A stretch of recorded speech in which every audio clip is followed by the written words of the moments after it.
Il y a 30 ans s'éteignait Sammy Davis, Jr. C'était sa formule, le seul artiste américain à la fois noir, juif et borgne, suite à un accident de voiture. Sammy Davis, Jr. s'éteignait le 16 mai 1990, provoquant une grande perte dans le monde du spectacle. Né à Harlem en 1925, Sammy savait tout faire, comédien, chanteur, danseur, imitateur, musicien, il était un véritable couteau suisse du divertissement. Des parents qui se séparent alors qu'il n'a que 3 ans, c'est son père, qui s'occupera de lui et le plongera très jeune dans le milieu du spectacle. Lui-même artiste, il lui apprendra les bases du métier. Ce petit noir gringalet se battra régulièrement tout au long de sa vie pour imposer sa couleur et son talent. La Vega, Hollywood, Broadway, il gravira petit à petit les échelons de la gloire tout en gardant les deux pieds sur terre en défendant plusieurs causes. Il se battra notamment contre la pauvreté et le racisme. Je ne veux plus entrer en scène en courant et en gesticulant comme un amuseur noir pour les blancs, je veux arriver en marchant, la tête haute, comme un monsieur qui a son nom en tête d'affiche. Le club des rats dans les années 1950, il rejoint son ami Frank Sinatra pour former avec lui, et dans Martin le Rapac, une formation qui comprendra également d'autres artistes, et qui mélangera avec succès musique et comédie. Gros fumeur à la vie dissolue, chétif dans son corps, mais courageux et généreux dans la vie, rebondissant à de nombreux coups du sort, Sammy Davis, Jr. décédera le 16 mai 1990 à Beverly Hills des suites d'un cancer de la gorge. En 1964, Sammy Davis, Jr.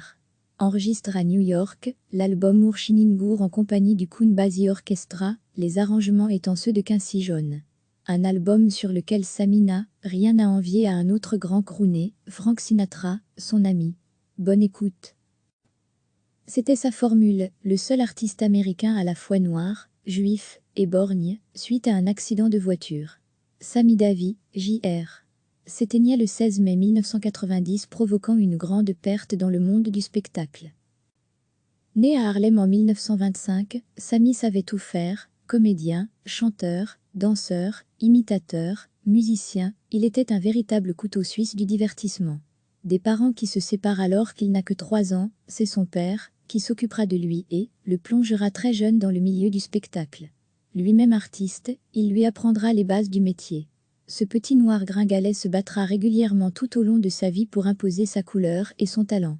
La Vega, Hollywood, Broadway, il gravira petit à petit les échelons de la gloire tout en gardant les deux pieds sur terre en défendant plusieurs causes. Il se battra notamment contre la pauvreté et le racisme. Je ne veux plus entrer en scène en courant et en gesticulant comme un amuseur noir pour les blancs, je veux arriver en marchant, la tête haute, comme un monsieur qui a son nom en tête d'affiche. Le club des rats dans les années 1950, il rejoint son ami Frank Sinatra pour former avec lui, et dans Martin le Rapac, une formation qui comprendra également d'autres artistes et qui mélangera avec succès musique et comédie. Gros fumeur à la vie dissolue, chétif dans son corps, mais courageux et généreux dans la vie, rebondissant à de nombreux coups du sort, Sammy Davis, Jr. décédera le 16 mai 1990 à Beverly Hills des suites d'un cancer de la gorge. En 1964, Sammy Davis, Jr. enregistre à New York l'album Moore Shiningour en compagnie du Count Basie Orchestra, les arrangements étant ceux de Quincy Jones.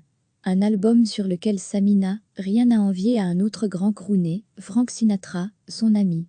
Bonne écoute. Cliquez sur s'abonner pour recevoir les dernières nouvelles.